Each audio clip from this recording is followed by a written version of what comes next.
October when we were organizing not yet union members who are now members, I'm glad to say, over at Rockingham County Nursing Home. He took time out of his busy campaign schedule. Not to campaign, but to give the members, our now members, words of encouragement and staying the course. And I was personally impressed by that. But without another further ado, Senator Bernie Sanders.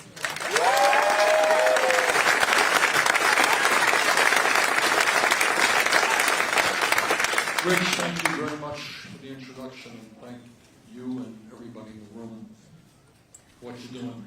Let me be personal and straightforward with you. I grew up in a family that did not have a lot of money. My father came to this country at the age of 17 without a nickel in his pocket, never made any money. We lived in a rent-controlled apartment for my entire childhood in Brooklyn, New York. So I am the son of the American working class. I am proud of that. And as President of the United States, it is the working class of this country that I will fight for.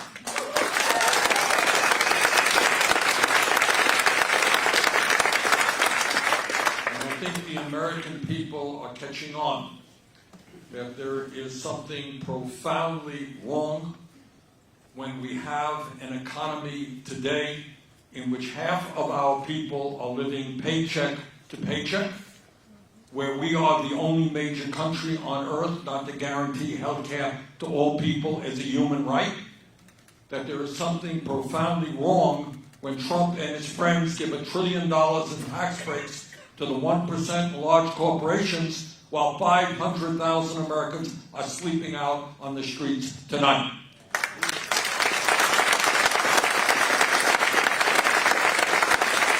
And what we are about, and I say this without any fear of hesitation, is that we are going to transform this country and create an economy and a government that works for all of us, not just the 1%.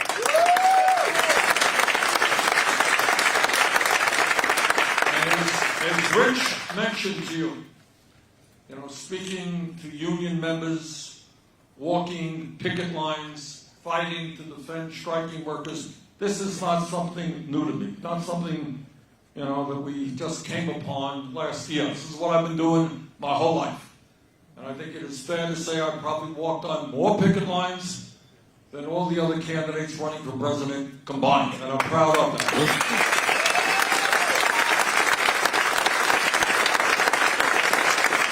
I don't know, do we have any workers here from the Rockingham Nursing Home?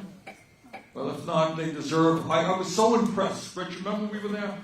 And what it really impressed me is talking to them, and the first words out of their mouth were really not, we need more money. The first words out of their mouth is, our patients need better care. We need better staff. We need to attract better people. That was really moving.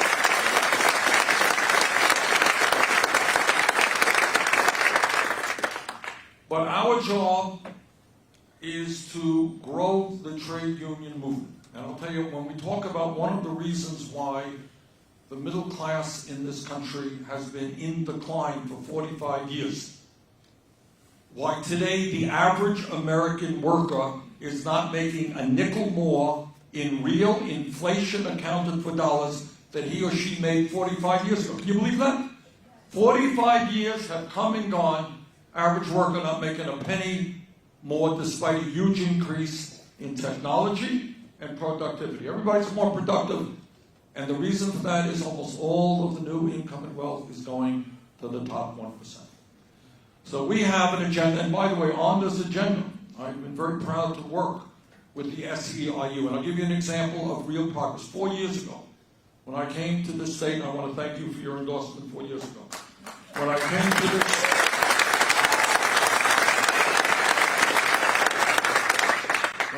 to this state, and this is how change takes place.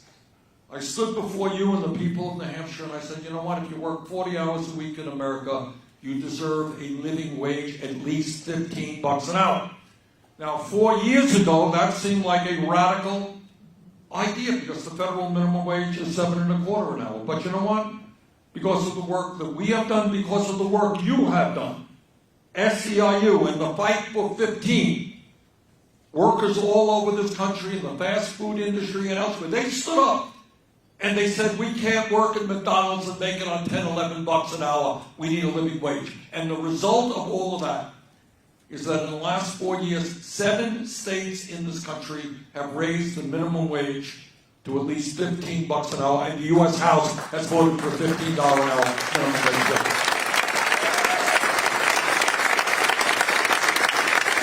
I'm proud that the legislation that I've introduced in the Senate is the key legislation on 15 bucks an hour. And as President of the United States, we will pass national minimum wage laws so that nobody in this country works for less than 15 bucks an hour. And I'll tell you what else we're going to do. We're going to end the absurdity of women making 80 cents on the dollar compared to men.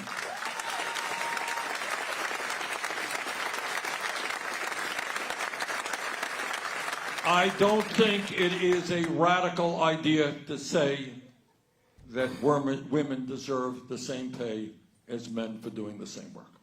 And the other thing that we're going to do, and this is a very big deal, is that we have introduced legislation called the Workplace Democracy Act, which is the strongest pro-union legislation ever introduced in the modern history of this country. And I won't go through all of the details, but essentially, at a time when millions of workers want to join a union, but cannot join a union because of employer opposition, often illegal opposition, okay? Well, our legislation says if 50% of the workers in a bargaining unit plus one sign a card, got that? Sign a card, they have a union. And that if the employer refuses to negotiate a first contract, that employer will be severely penalized.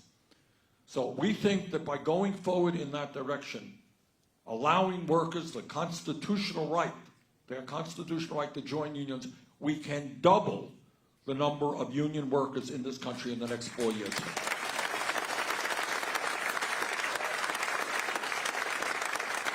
And I don't have to tell you, you know it better than I do, how important a union is in terms of gaining decent wages and benefits for the working people of this country. So there's a lot to discuss, but bottom line here is I think it is time to tell the billionaire class and the corporate elite they cannot have it all. That this country belongs to all of us. We want an economy that works for all of us. We want a political system that works for all of us and is not dominated by billionaires. That we need to create many millions of jobs, rebuilding our crumbling infrastructure and transforming our energy system in order to deal with the planetary crisis of climate change. So there is an enormous amount of work to be done, and I look forward to working with you to bring about those changes. Thank you all very much.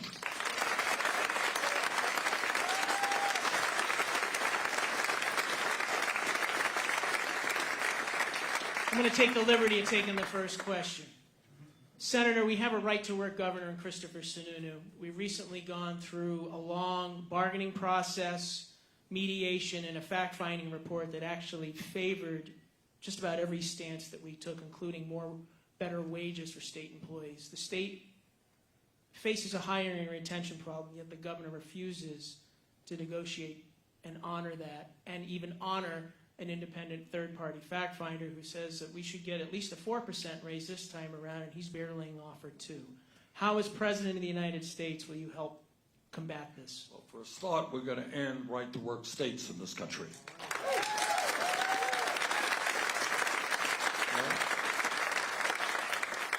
Part of that Workplace Democracy Act that I was telling you about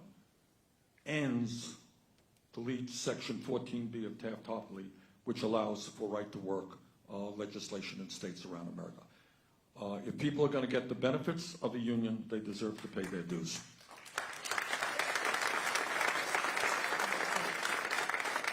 So I think that's a major way forward, but we can go on and maybe take other questions as well. Thank you. Senator Sanders, thank you very much for speaking with our union tonight. My name is Garrett Grasscamp, and I work at the New Hampshire Fish and Game Department. My question is about the Medicare for All Act. And union members with good health care plans have negotiated and made concessions to enjoy that benefit. However, every claim decision is still weighed against the profitability of the insurance company rather than the welfare of workers.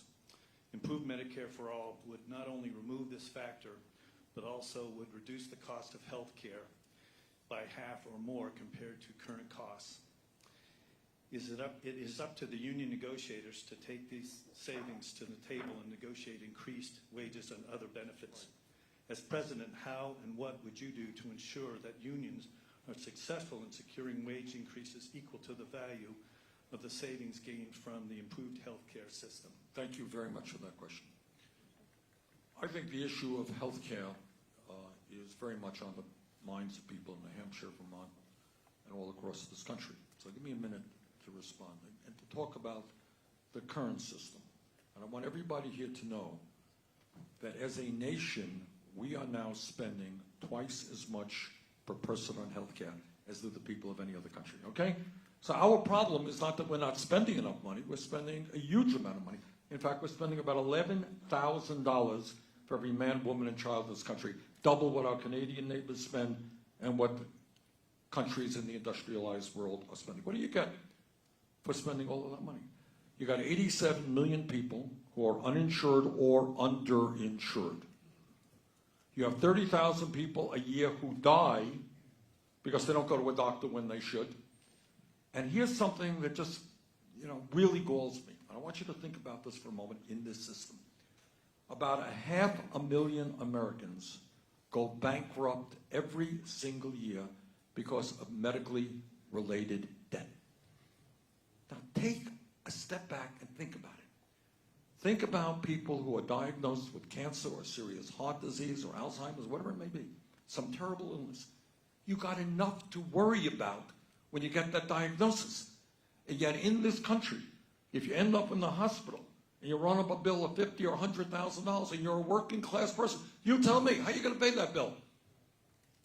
How folks going to pay you a $100,000 bill? Well, in many cases you can't, and your family goes bankrupt. They go bankrupt for what reason? Did they blow their money in Las Vegas? Did they do something foolish, irresponsible? They were diagnosed with a terrible illness. People should not go bankrupt. People should not have their credit scores shot.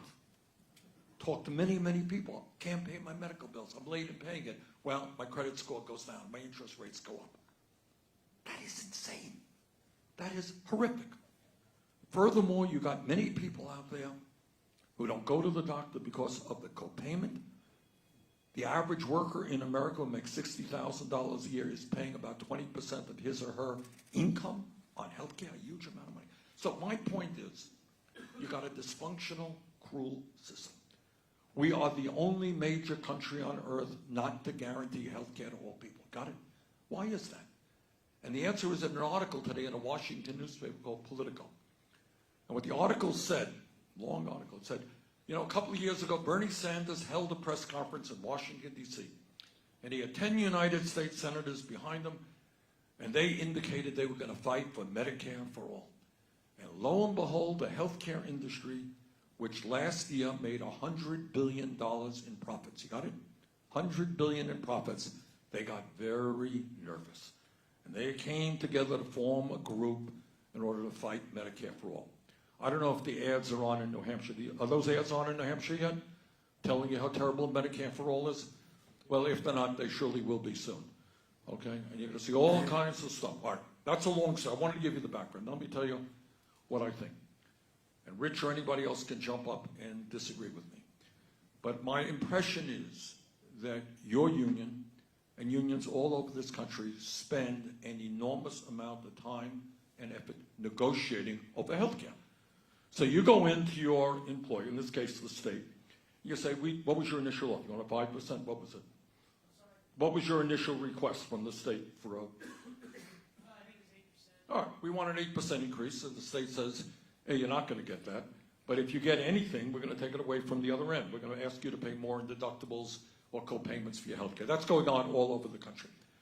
Think about what your job would be like if everybody in this union and everybody in the state of New Hampshire had comprehensive health care. All right, and by that I mean we're expanding what Medicare does to include home health care, to include dental care, hearing aids, and eyeglasses. Okay? That's what Medicare for All is. So you would not have to spend your life arguing about health care. You could argue about wages or retirement packages or working conditions and the other things your workers need. Now, to get to your question, we understand that you have given up wage increases in order to protect or improve your health care. The truth is that under Medicare for All, the state of New Hampshire, the state of Vermont, and every employer in America will pay substantially less for your health care than they're paying right now. And what we have built into our legislation or added to our legislation is the understanding that those benefits, that savings from the employer, in this case the state of New Hampshire, go to the workers. Go to the workers. You paid for that, you gave up wage increases, you should get it. You should get those benefits that remain in your contract. But at the end of the day, this is what Medicare, and I know that sometimes change gets people nervous. What all we are trying to do here is take Medicare, which is a very popular program in this country. But to get into Medicare, you got to be 65 years of age. And what we are doing in the first year, it's a 4-year transition program, is we're lowering the eligibility age from 65 down to 55. Second year down to 45, third year down to 35, fourth year we cover every man, woman, and child with comprehensive health care. That's it.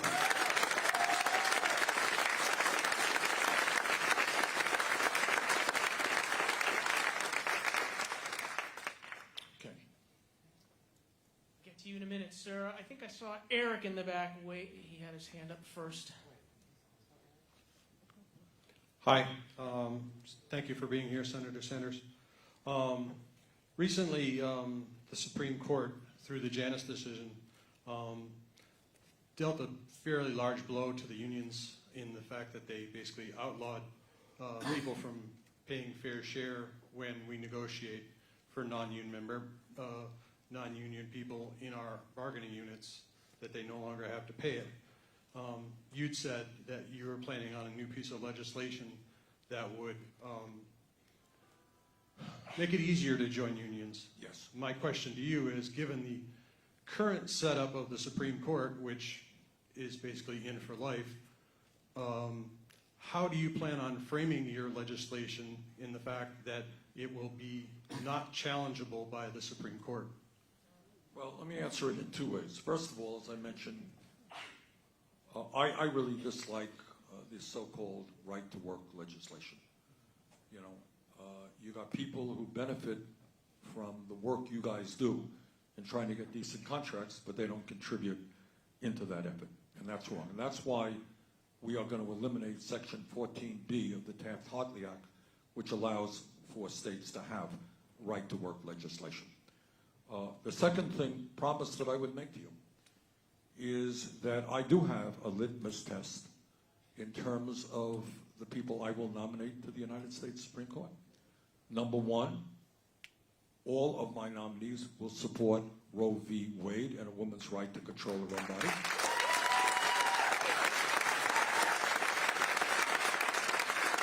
And number two, those nominees will live in the real world. Now, sometimes we think the Supreme Court, you know, they're just dealing with all these complicated legal issues.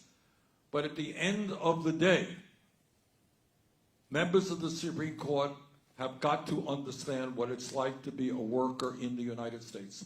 And they cannot continue to bring forth decisions which benefit large corporations and not working people. People I nominate will be on the side of working people.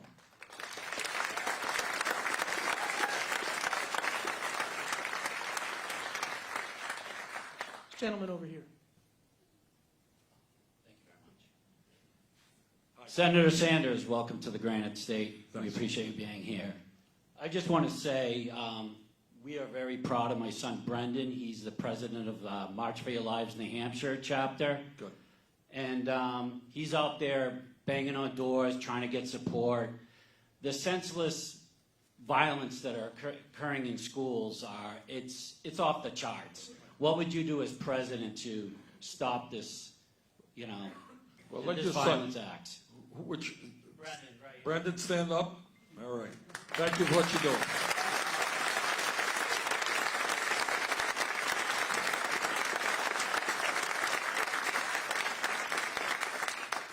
Let me answer that question in a couple of ways. First of all, I mean, all of us are appalled. I mean, you know, you get so disgusted, you just don't know what to say, whether it's out in California or wherever it is, reading about another mass shooting. And it's not only the 40,000 people we lose a year to gun violence, it is exactly, Eric, what you're talking about. You know, I'm trying to think back when I was a kid, and you go to school, it's fun to go to school, you learn, you socialize, you know, you do what you do in school. But the idea that today, as you indicated, and I've seen this all over the country, not just in Hampshire, kids are going to school and they're scared. I was in Iowa a few months ago, this kid, 6'2", big guy, he's a football player, I mean, really huge kid. And he said, you know what, Senator, I and my friends are scared when we go to school. And then you talk about the mothers. A mother recently told me, she said, my daughter wanted me to get one of these bulletproof backpacks or whatever it is. How horrific it is. You stop to think. Children are going to school and they're scared because of all this terrible violence. So I can't tell you that I have a magical solution to this problem. And anyone who did tell you that would not be telling you the truth. But this is what I will say, just several things. First of all, our gun policy will not be dictated by the NRA. It will be determined by the people of this country.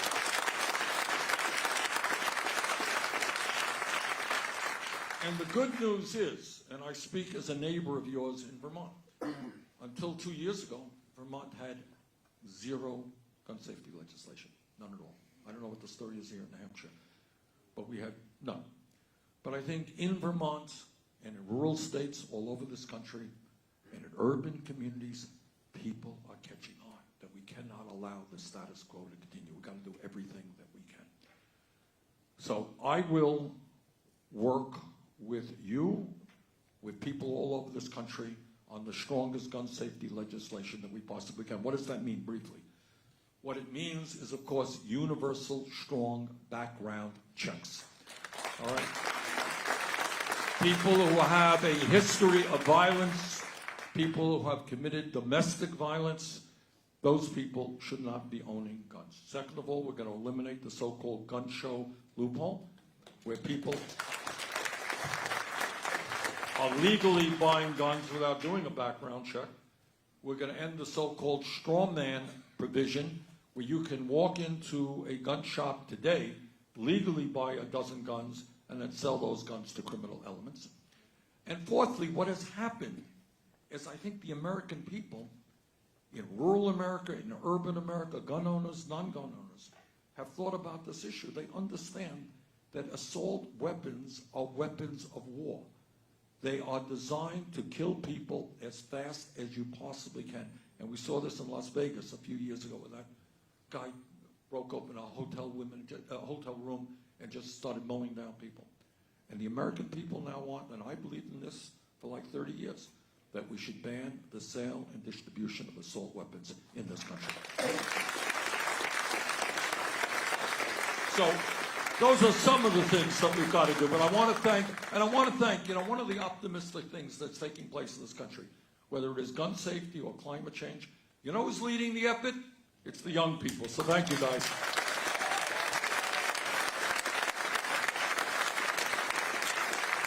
Karen? Thank you, Senator Sanders, for coming tonight. You link labor or jobs and your Green New Deal climate plan. Do public employees have a part in that plan? So this is a two-part question. And what priority does this have in your administration? Okay, thank you very much. Let me be very honest with you and to tell you what I wish I did not have to tell you, but what I believe to be true. You got a president who thinks that climate change is a hoax. In this case, not only is Trump's view a great danger to our country, it's a great danger to the entire planet. What the scientists are now telling us, and I got to tell you, this is scary stuff. What they are now telling us is they underestimated the severity and the speed in which climate change is ravaging this world. Okay? They said that they were wrong, that the issue is moving much faster, that the polar ice caps are melting faster, the ocean is warming. And what they are saying is that if temperatures rise in the next century by 4 or 5 degrees, major cities in the United States of America will be underwater, and that includes major cities all over the world. What they are telling us is that the drought that we are already seeing in many parts of the world, including the west coast of this country, is going to become more severe, and there will be more wildfires like we have seen in California and are burning right now in Australia. There are going to be more heat waves, such as that which took place in Europe last summer, where they had record-breaking heat waves. And this is what else they're saying, is that when people around the world are unable to grow their crops because of drought, when they're unable to find clean water to drink, they're going to migrate. And the United Nations is estimating that there could be hundreds of millions of climate refugees leaving their country and going elsewhere, causing international havoc. In other words, and I don't mean to scare people, I really don't, but this is a reality that we cannot turn away from. Right now, we have a president who denies that reality.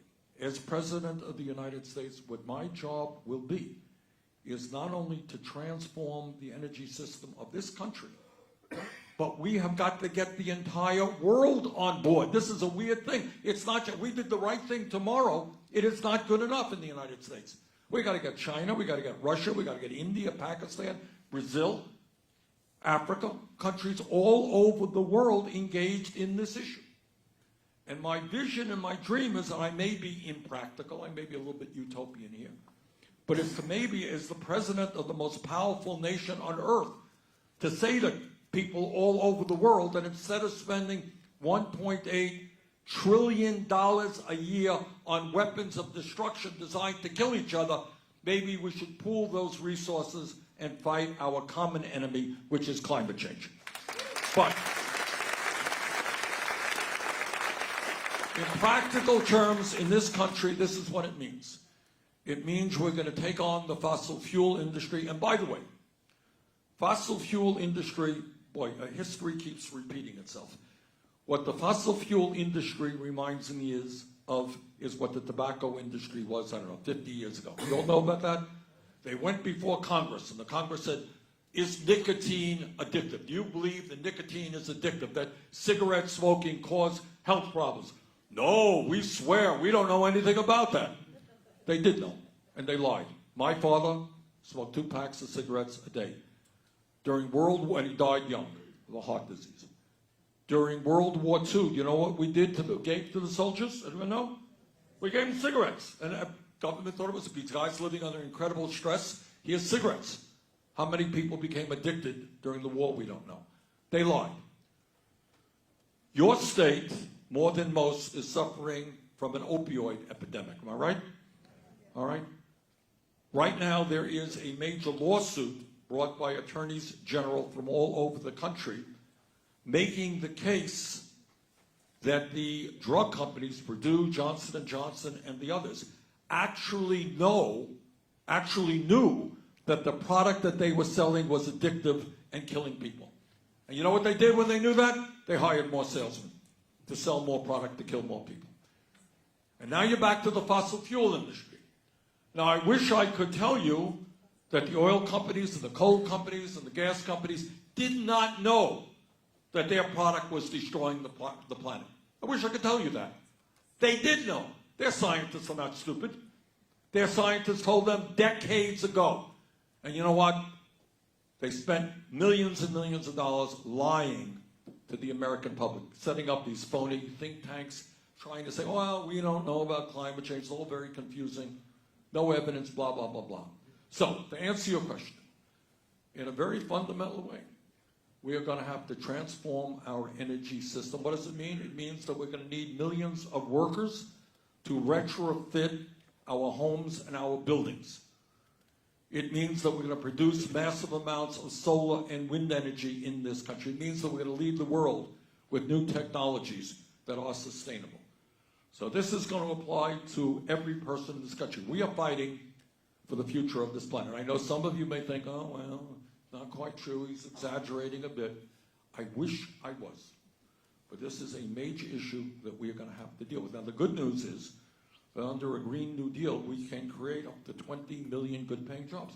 When you're going to retrofit this building, that means you're going to need people to install the insulation, the new windows, the roofing that you need.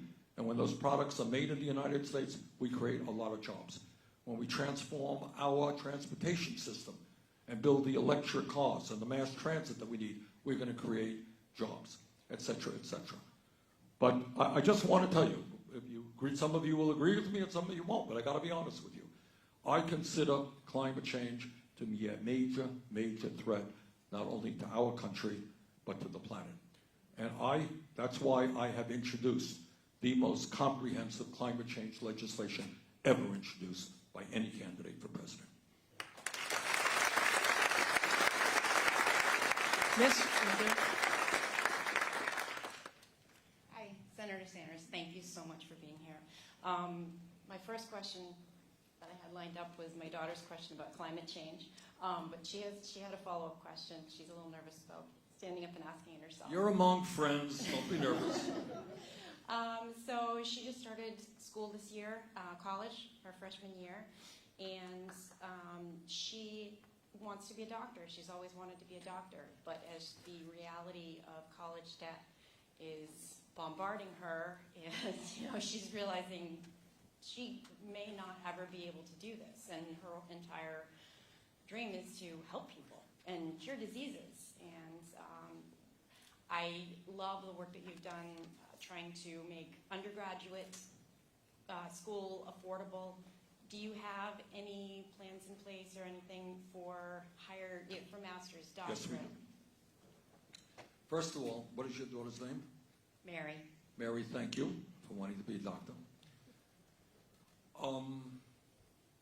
Let me just talk about student debt for a moment. But no, let me back it up and say this, and thank all of you and the people of New Hampshire to talk about how real change takes place. 4 years ago, when I came to New Hampshire, as you will recall, I said that we got to rethink free public education in America. Remember that? I said that it was not good enough to be thinking about free public education just from K or first grade through 12th grade, that the world has changed, and we have to make public colleges and universities tuition free. So I came here to New Hampshire, and that's what I said, and everybody said, the establishment said, oh, Bernie, you're crazy. Oh, Bernie, we just can't do that. It's impossible, blah, blah, blah, blah. 4 years have come and gone. I want you to first hear this one. All over this country, there are states and cities and counties moving to make public colleges and universities tuition free. A few months ago in the state of New Mexico, they said all of their public colleges and universities will be tuition free. Okay? And that is happening all over the country. And as president, I will make that happen in 50 states, every state in this country. Second of all, in terms of your daughter, in the last several years, major medical schools like Columbia, like NYU, I believe Cornell as well, have established tuition-free medical school. Okay? Because they understand just the issue that, how can a working class person become a doctor if you're going to run up some huge debt? And I have talked to doctors who have left, I don't want to get you too nervous here, Mary, but have left medical school $400,000 or $500,000 in debt. So if you leave medical school $400,000 or $500,000 in debt, you think you're going to be practicing family medicine in rural New Hampshire? I don't think so. You're going to gravitate to a big city, you're going to do some specialty which will make you a lot of money so you can pay off your debt. So to answer your question, on the Medicare for All, we will, among other things, greatly expand a program called the National Health Service Corps.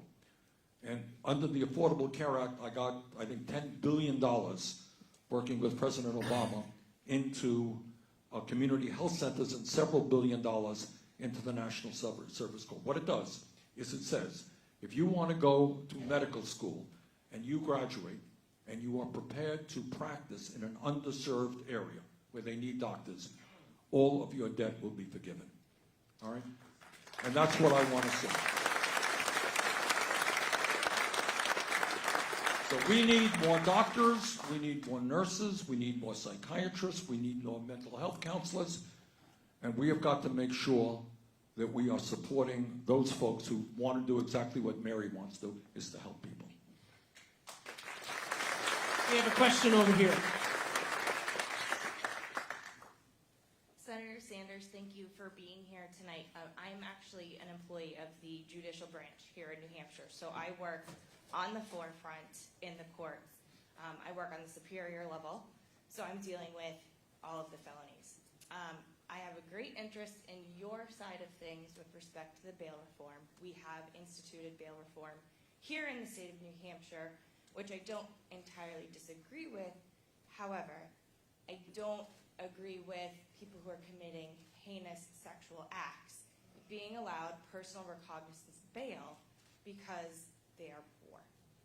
And I want to know what you're going to do to protect the victims and the people in the entire country to help keep them safe, but also on the flip side, the people who are committing offenses due to drugs. Right. What are you going to invest for them? How to help them get the services I think they you've need? raised two important issues. First of all, and I will tell you, I don't know if you know this, but I did not know this until a few years ago, is that we have more people in jail than any other country on earth. You know that. And right now, we've got about 2 million plus people in jail. 400,000 of those people, 20% of the people in jail tonight, are in jail for one reason, and that is they cannot afford their bail. They're in jail because they're poor. So they have been arrested but not convicted, and they are still in jail. That is wrong. Okay? And I intend to do everything I can to end cash bail, that system, in America. Now, you raise a point. Should we allow somebody out on the streets who we believe is dangerous? You may talk about sexual offense, you may talk about any offense you want. Do we want dangerous? And we don't. So I think common sense prevails. Whether you're rich or whether you're poor, whether you're dangerous, you should not be out on the streets. But on the other hand, just because you are poor and cannot afford the $500 in bail, maybe I got picked up for shoplifting, right? Or maybe I did something else. And no, I don't think those people should be in jail. So I think common sense prevails. It goes without saying. Nobody, I am a strong believer in transforming the criminal justice system, but nobody believes 1 second that we want anybody who's a danger to society to be outside on the streets threatening people.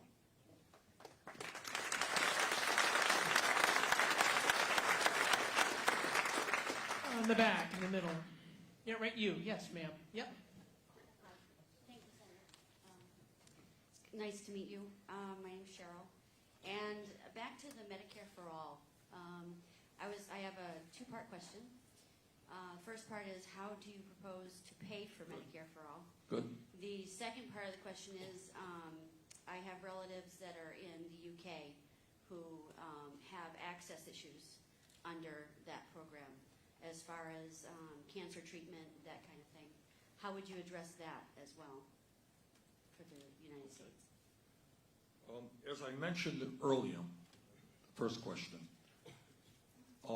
if you are in a contract right now where you have given up wage increases or other benefits in order to pay for the health care that you're getting, and Medicare for All saves your employer, in this case the state of New Hampshire, substantial sums of money, as I believe it would, the difference goes back to the workers. That's number one. Number two, in terms of how we pay for it in general, this is how we pay for it. Right now, we pay for health care in a myriad of ways, as you all know.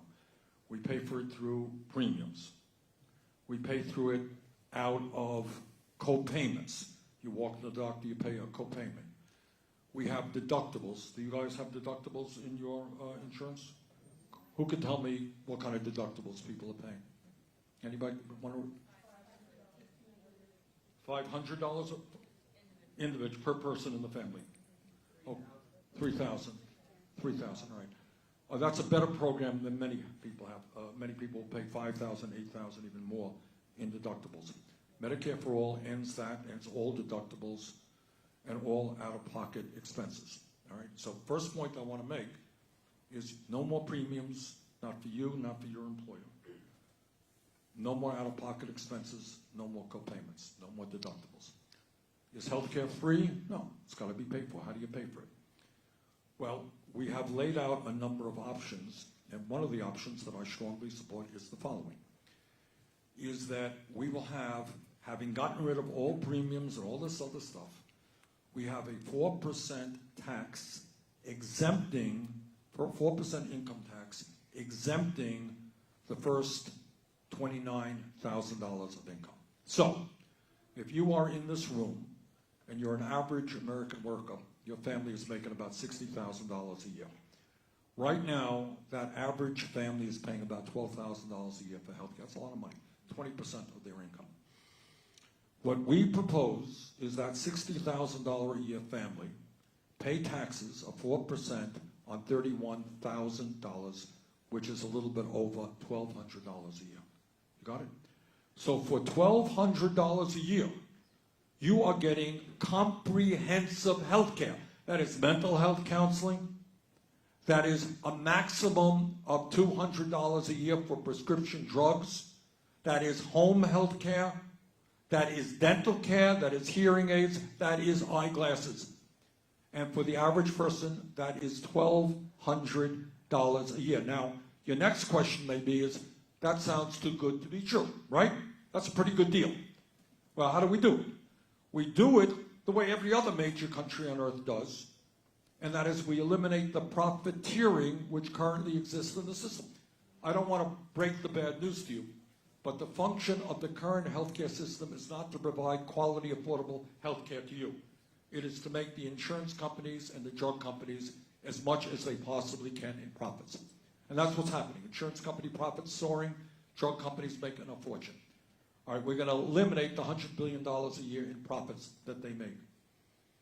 And second of all, more importantly, right now, if I were to go around this room, there are probably people here who have dozens of different health insurance programs.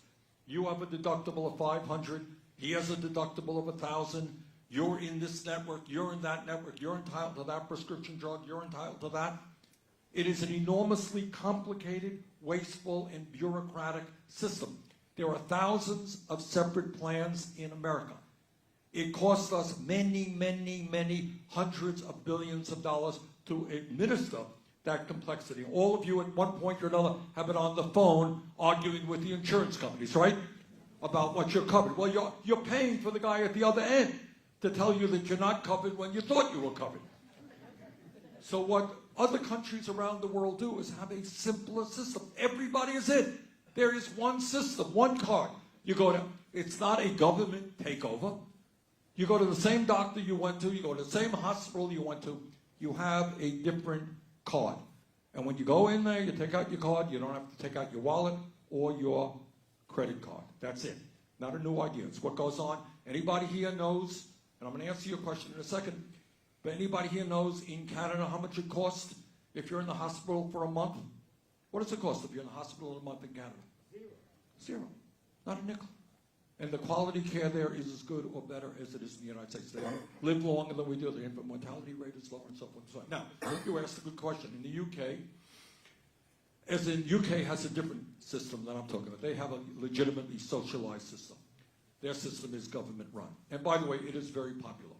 Conservatives there are trying to chip away at it. But in fact, they're running a campaign right now, and a lot of that has to do with defending the National Health Service. Our system is different. But bottom line is, when we are spending now twice as much per capita as do the people of any other country, we can have the best healthcare system in the world. All right, we don't need to have, time waits, waiting lines in terms of hip replacements and so forth and so on. All right, so I'm not denying that there are countries where that does exist. But I would also tell you, because my brother lives in the UK, he goes to the doctor anytime he wants, gets good health care, he doesn't take out his wallet.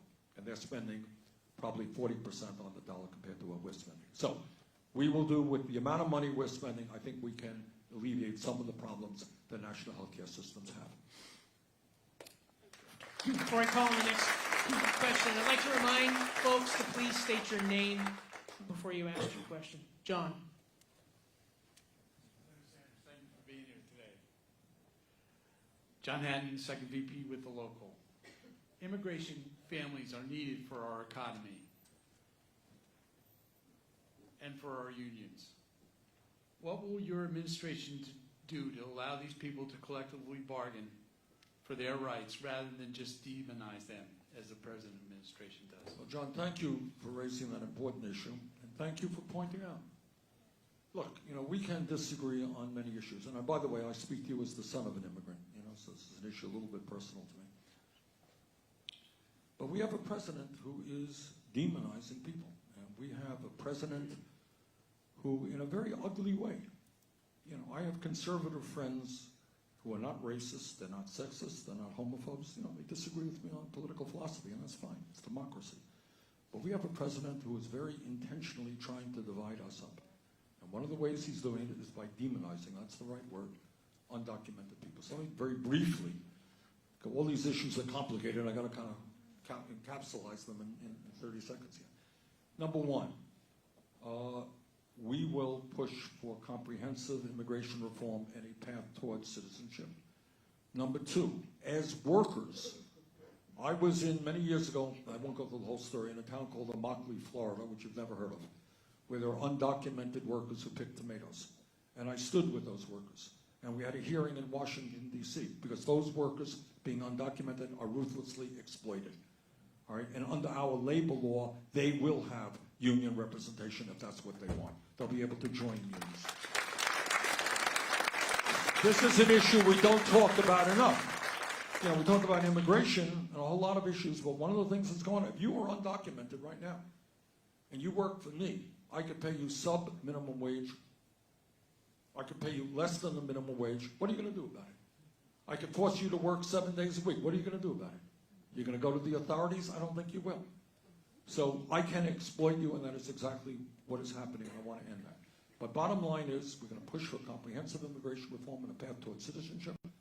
We're going to develop a humane policy at the border so that government agents are not ripping babies out of the arms of their mothers and locking children up in cages.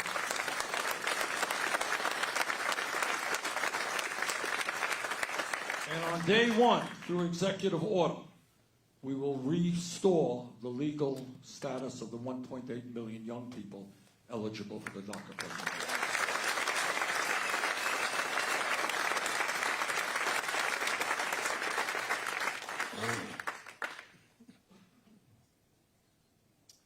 Okay, way in the back this time. Yes, you miss, right? Yep. Hi, I'm Barb Hines from Londonderry, New Hampshire. Senator Sanders, I've been waiting since 2012 when I first discovered you for you to run and become our next president. So thank you for being my hero. In middle school, my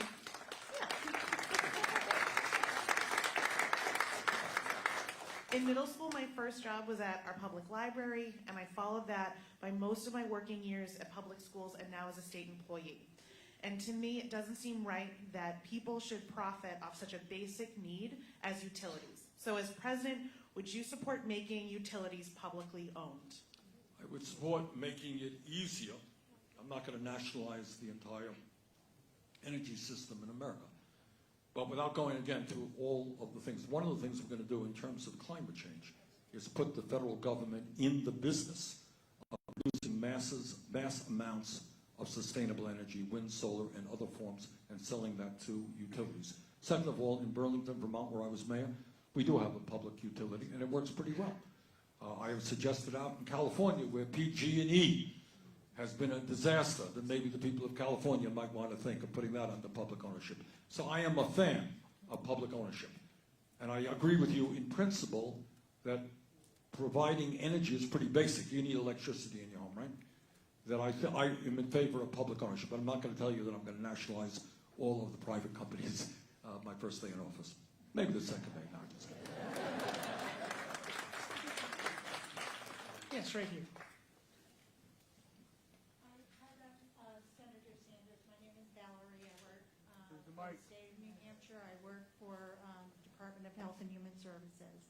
So I wonder if you would just clarify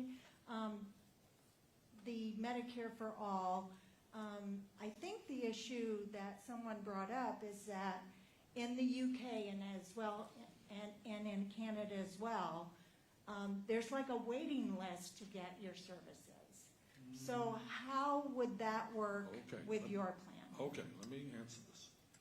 Please understand that in the fight for Medicare for all, we are taking on the whole healthcare industry. We're taking on the drug companies that in some cases charge you 10 times more for drugs than they charge in the UK or in Canada.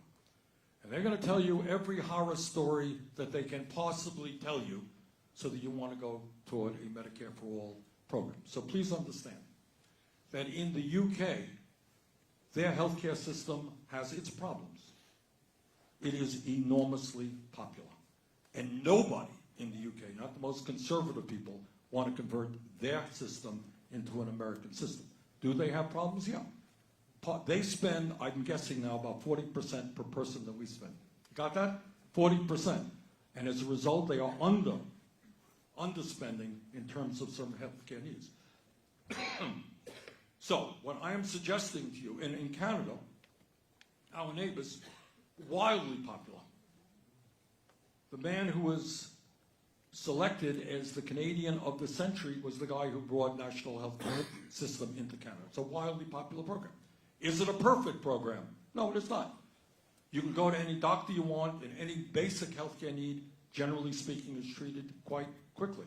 They have some delays. But let me ask you, is it my impression that all of you can walk into the doctor's office in this country, in this state, and get the care you need tomorrow? I will never forget some years ago, and I was a congressman at the time. My wife was very, very ill. We called up the hospital. And they said, well, we can see her in 2 weeks. Okay? And she was in pain. All right. So, to answer your question, every country around the world has a problem. All right? We have more problems than most, and we spend twice as much per person as do the other countries. And given the fact that we are spending so much money, I think we can alleviate many of the problems that other countries are now facing. All right? So under Medicare for All, you go to any doctor that you want. You go to any hospital that you want, and you don't take out your wallet. You end up in the hospital, you leave that hospital without spending a nickel. And I believe, given the enormous amount of money that we are spending, we can alleviate some of the problems that other countries have. Does that satisfy you? All right, but there's no, I mean, if the point is to say that the British healthcare system is not perfect, it is not. Nor is the Australian system, nor is the New Zealand system, nor is the German system, nor is the French Canadian. But you know what they all do? All of them guarantee healthcare to all people. We are the only country on earth that allows private health insurance companies to make huge profits and distort what healthcare should be. All right? So no system is perfect. But when we are spending twice as much per capita as any other people, and we got 30,000 people dying every single year because they can't get to a doctor, and 500,000 people going bankrupt, we can do a lot better than we're currently doing. Got a question over here. Sherrilltown, I work for DOC. This last July, my husband had a stroke. Just a ride in an ambulance from Concord to Dartmouth and back, and I'm saying just a ride, was $11,000. That was the ambulance cost? Just the ambulance cost. All right, and who had to pay that $11,000? Were you covered by it? I'm a state employee. You didn't have that covered? Didn't have to pay. All right, this, ma'am, the woman who asked me the question before, okay? There's no system in the world that is perfect. But in Canada and every other country, people are not stuck with an 11. This is before I got to the hospital, is that right? This is just a ride to the hospital, up to Dartmouth to have a procedure, and back. He had a helicopter ride to Dartmouth. That was $25,000. This is what I'm paid. Zero. Because I have insurance, because I belong to a union. Good, okay. All right, how about in the middle? You, sir.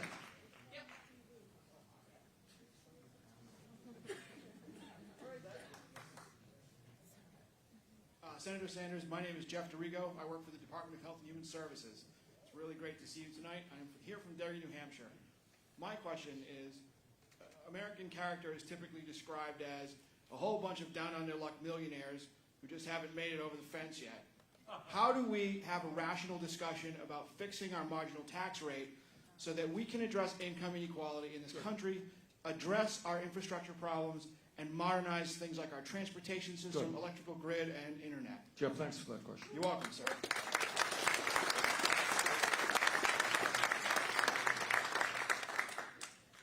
I don't believe that this country is as divided as some people in the media often believe.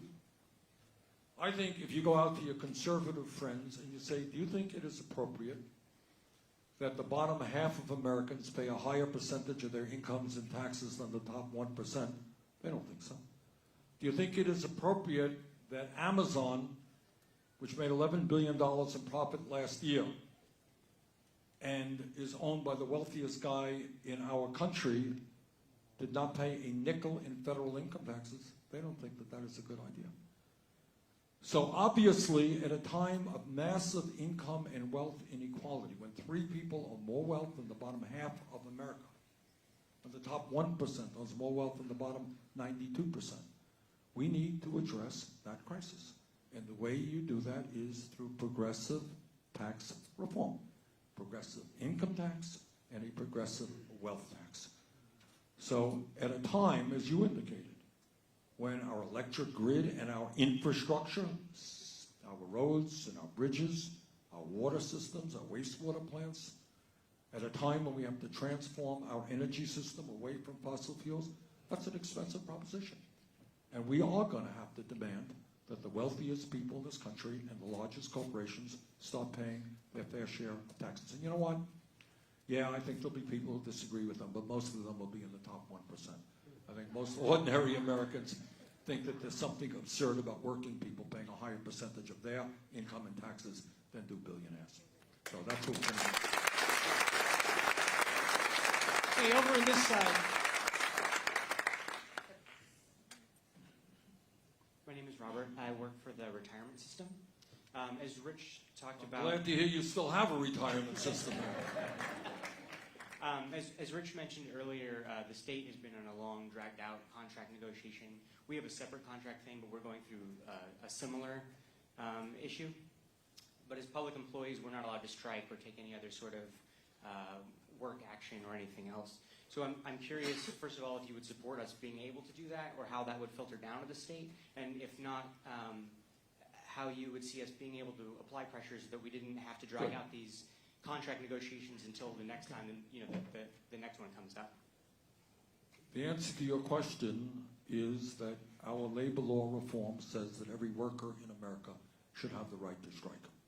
That's all. That's how you get protection. You can stand up for yourself by having the ability to strike. Hopefully you don't have to strike, but at least it gives you some leverage in your negotiations.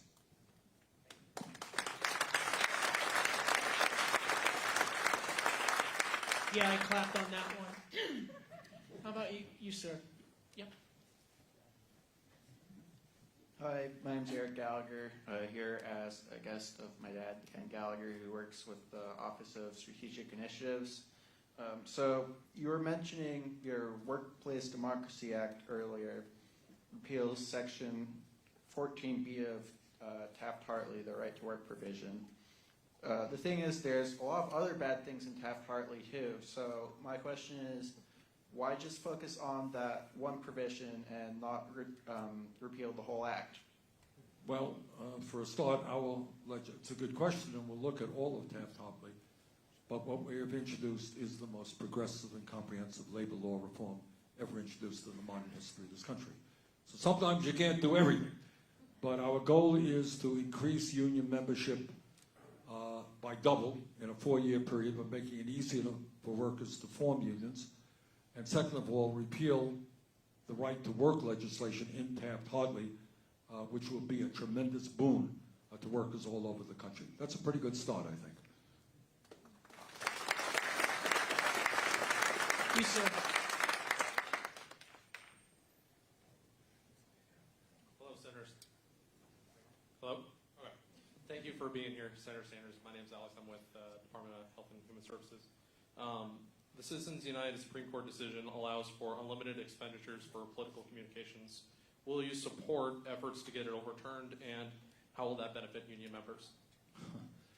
The answer is absolutely I will.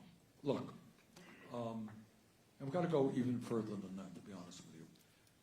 You know, we come from New England, and in our states, we have town meetings to discuss budgets and how much we spend on education, how much we spend on roads and so forth and so on. And at the town meetings, and I'm sure that in New Hampshire, meetings just like this, people come around and they argue about what they want to do. And at the end of the day, they raise their hands and one person has one vote. That's called democracy. That's what I believe in. And right now, what has gone on in this country, exacerbated by Citizens United, is you have a situation in which multi-billionaires are spending incredible amounts of money to elect candidates who represent the wealthy and the powerful. That is not, to my mind, what democracy is about. Today you have, just today or yesterday, Michael Bloomberg announced his candidacy. Now, I have nothing against Mr. Bloomberg personally, and he's like everybody else entitled to run for president. But I think it really does undermine our democracy when you have a guy who's running for president who doesn't have to come to New Hampshire and talk to you. I'm here. Other candidates are here. He doesn't have to do that. Doesn't have to go to Iowa. Doesn't have to go to Nevada. Doesn't have to go to South Carolina. All he has to do is take out his checkbook and write hundreds of millions of dollars in ads all over this country. You'll be seeing, I guess you're seeing them already, massive amounts of television, radio ads. That's his campaign.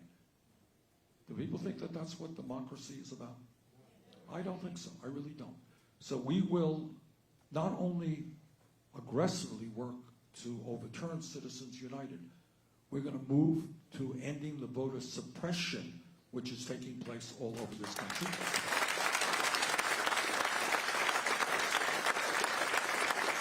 Including the state of New Hampshire, where your governor is trying to make it harder for young people to vote.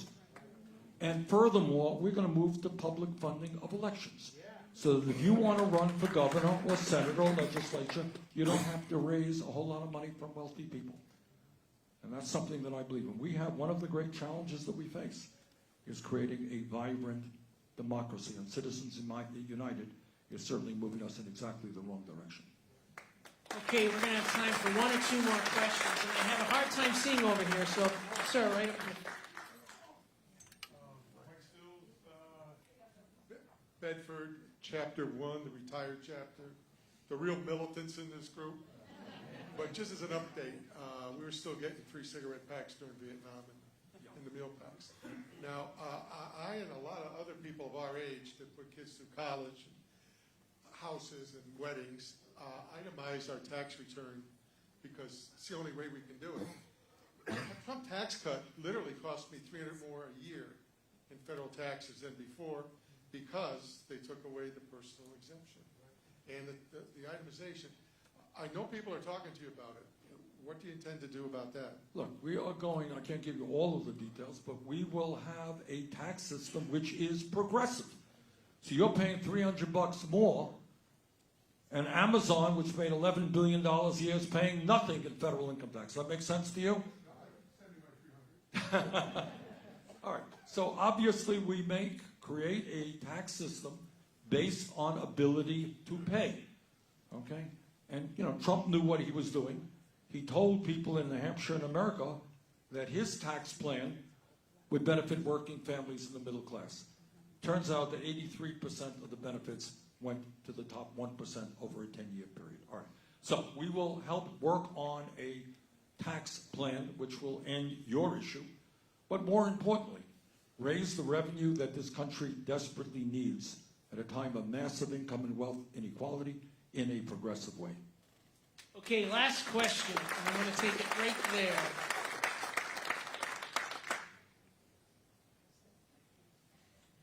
My name's Laura Hammond. I'm a guest of my daughter.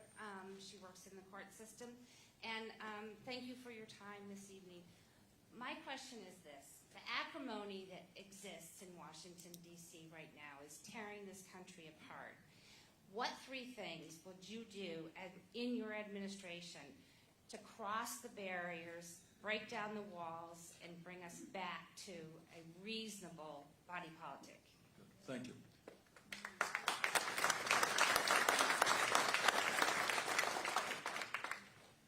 I don't mind. I'm going to answer your question in a way that you think is exacerbating the problem.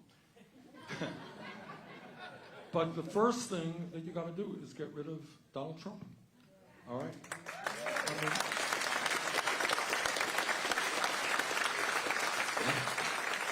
I mean, Trump goes out of his way to make the most vicious attacks. I mean, you know, things that we have now, you read the papers every day, you take it for granted. But the horrible things that he says about people who've even worked for him, creates a terrible, terrible climate in this country. And his views on race, when he talks about white nationalists, some of them are good people. They're not good people, all right? And that encourages people. The president says that if I'm a racist, that's a good thing. You know what? I'm going to engage maybe in hate crimes and give vent to some of the feelings I didn't have the courage to bring forth before. So look, this is what I believe. You know, I come from, you know, a neighboring state. This is what in Vermont we're kind of proud of this. I think you are in New Hampshire. Is we can disagree without hating each other. All right? Democracy is a good thing. My wife does not agree with me on every issue. Okay, and I love my wife very much. But you know, what we have is rational discussions. I don't have to attack you viciously. And you're looking, you know, some of you guys get TV from Vermont. You've known me for a few years. You've never seen me run an ad, ever, in my life, that attacked. I've never run a negative ad that attacked my opponent, okay? So I think, you know, we have honest debates about the issues. And you treat your opponents with civility and respect. And you go out and you make your case to the people. But you're right. This ugliness and hatred, which is growing in this country, is a very, very dangerous thing. Now, I've worked, when I was a member of the House, there were years that I got more amendments through on the floor of the House in a bipartisan way than any other member of the House. Because you can work with people. I may not agree with you. What is funny about Congress is on Monday, you're busily disagreeing with somebody, and on Tuesday you're working with them because you agree with them on that issue. And that's the way it is. I will agree with you on some issues, not on other issues. Work with people when you can agree with them, and disagree with them when you don't. But you don't have to have the kind of vitriol and ugliness that is, in fact, tearing this country apart. All right, how about a big SEA round of applause and welcome to Senator Sanders, and thank you for taking our questions. Thank you all. Thank you. And before we leave, we'd like to get a group photo, if we could.